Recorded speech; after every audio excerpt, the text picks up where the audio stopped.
College छोड़ो, 6 school छोड़ो, school भी 6 बनाए हो सोनीपत जिले में, 6 किसी स्कूल में 6 कमरे भी इन 6 साल में इस सरकार में क्यों नहीं बने, ये सवाल करता हूं।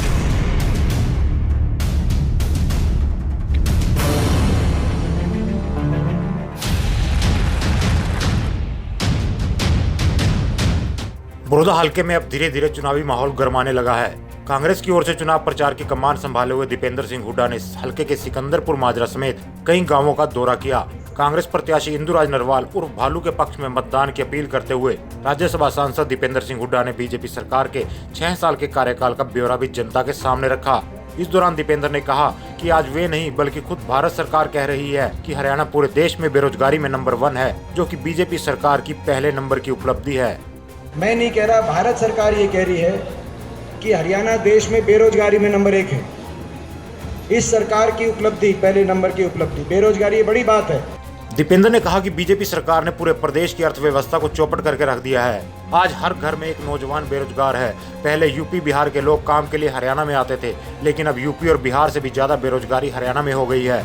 दीपेंद्र ने प्रदेश की मौजूदा सरकार से सवाल किया कि अपने 6 साल के कार्यकाल में उन्होंने कोई यूनिवर्सिटी नहीं बनाई तो कोई बात नहीं, कोई स्कूल नहीं बनाया तो कोई बात नहीं, लेकिन केवल इतना बता दें कि किसी स्कूल में 6 कमरे तो बनाए हैं या नहीं।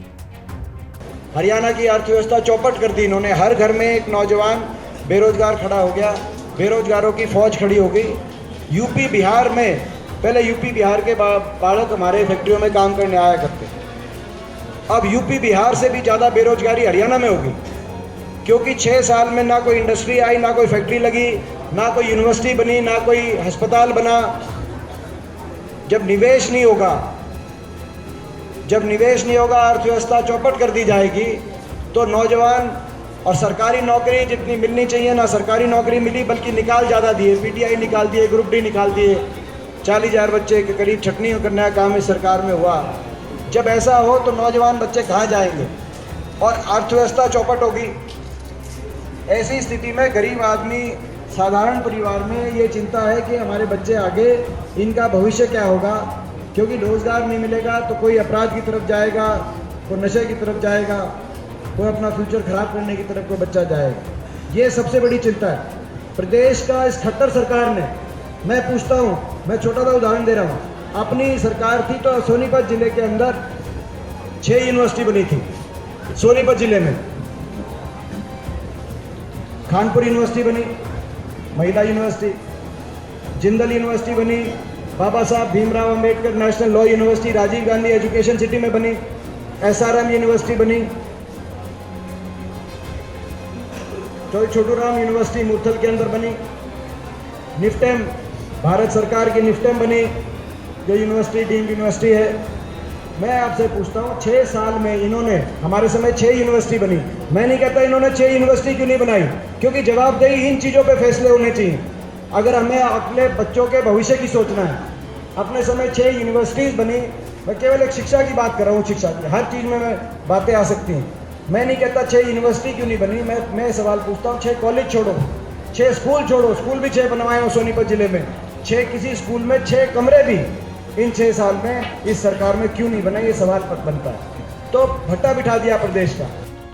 दीपेंद्र ने कहा कि कृषि के लिए बनाए गए 3 नए कानूनों के बाद अब किसान की फसल की खरीद को बंद करने की प्रक्रिया शुरू होगी। किसान की फसल की खरीद से पूरे देश का फूड सिक्योरिटी सिस्टम चलता है, क्योंकि किसान की जो फसल खरीदी जाती है वे FCI के जरिए राशन के डिपो पर सप्लाई की जाती है, जहां से गरीब लोगों को सस्ता अनाज मिलता है। लेकिन नए कानून के बाद सरकार किसान के साथ गरीब पर भी इसकी चोट करने जा रही है, क्योंकि जब सरकारी खरीद ही नहीं होगी तो धीरे धीरे राशन के डिपो भी बंद हो जाएंगे। राशन के डिपो बंद होने के बाद गरीब लोगों को अंबानी के मॉल से राशन खरीद कर लाना पड़ेगा। नए कानूनों के खिलाफ यहाँ पूरा पंजाब एक हो गया है। अकाली दल ने सरकार से किनारा कर लिया है, लेकिन हरियाणा में बीजेपी जैसी महाझूठी और JJP जैसी जमी झूठी पार्टी आज भी लोगों को बरगलाने का काम कर रही है। 3 अध्यादेश जो आए हैं, इसके बाद तो खरीद को खत्म करने की तरफ चले गए। और मैं एक और बात कहता हूँ, किसान की खरीद, देखो एक बात, ये गरीब आदमी के समझने की बात है। किसान की खरीद से हमारे देश की फूड सिक्योरिटी सिस्टम चलता है। किसान से खरीदती है सरकार FCI, उसके बाद वही अनाज राशन डिपो के माध्यम से गरीब आदमी तक पहुंचाने का PDS सिस्टम से होता है। ये किसान की खरीद अगर मारी जाएगी तो किसान तो बर्बाद होगा। मगर इसकी दूसरी चोट गरीब आदमी पे पड़ेगी। राशन डिपो भी आने वाले समय में अगर सरकार नहीं खरीदेगी और अदानी और अंबानी खरीदेंगे तो भाई ये राशन डिपो बंद हो जाएंगे। किसान का तो अदानी खरीदेगा और अदानी और अंबानी की रिलायंस की दुकानें, वहाँ से गरीब आदमी को जाके अपना अनाज खरीदना पड़ेगा। तो आप ये अंदाज़ा लगा सकते हैं कि अदानी और अंबानी किसान के मुनाफे में और गरीब आदमी के मुनाफे में चलेंगे या खुद के मुनाफे में चलेंगे। ये बात ठीक है ना। तो ये फूड सिक्योरिटी सिस्टम बना था और सबसे ज़्यादा इसका नुकसान हरियाणा के और पंजाब के किसान को होगा। मैं एक सवाल पूछता हूँ आपसे, क्या आप चाहते हो कि एमएसपी खत्म हो? क्या आप चाहते हो राशन डिपो बंद हो? मैं पूछना चाहता हूँ आपसे, ये एक सवाल है।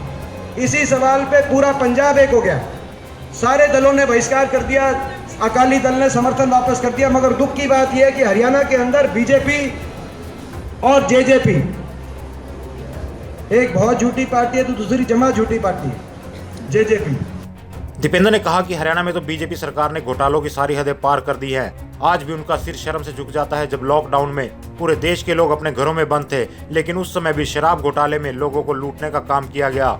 जबकि एक साल में एक के बाद एक, कभी रजिस्ट्री घोटाला, कभी चावल खरीद घोटाला, कभी धान घोटाला, अनेक घोटाले सामने आए, जिससे प्रदेश का किसान और गरीब पूरी तरह से टूट गया। 6.5 साल के शासन में मुख्यमंत्री मनोहर लाल एक बार भी बड़ौदा नहीं आए। चंडीगढ़ से रोहतक जाते हुए रास्ते में बड़ौदा आने पर वे यहाँ के स्पीड ब्रेकर पर भी अपनी गाड़ी की ब्रेक नहीं लगवाते थे।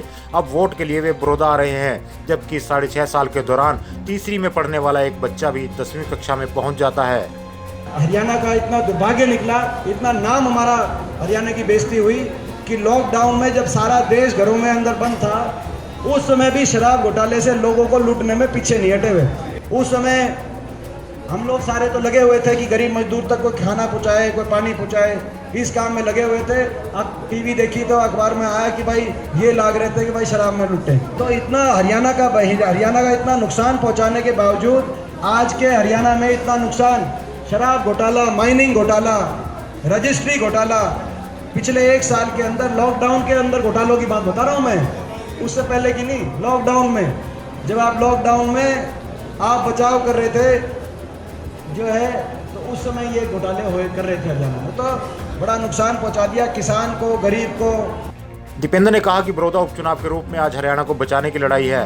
दीपेंद्र ने कहा कि हुड्डा राज में प्रदेश में हर जगह विकास हुआ, उस समय इलाके को ऊपर ले जाने का काम किया गया। अब एक बार फिर से जनता के पास वही मौका है, क्योंकि ये केवल एक विधायक बनाने का नहीं बल्कि सरकार बनाने का चुनाव है। इसलिए यहाँ की जनता की ओर से दिए जाने वाले आशीर्वाद को वे कभी भी खाली नहीं जाने देंगे। हल्ला बोल हरियाणा।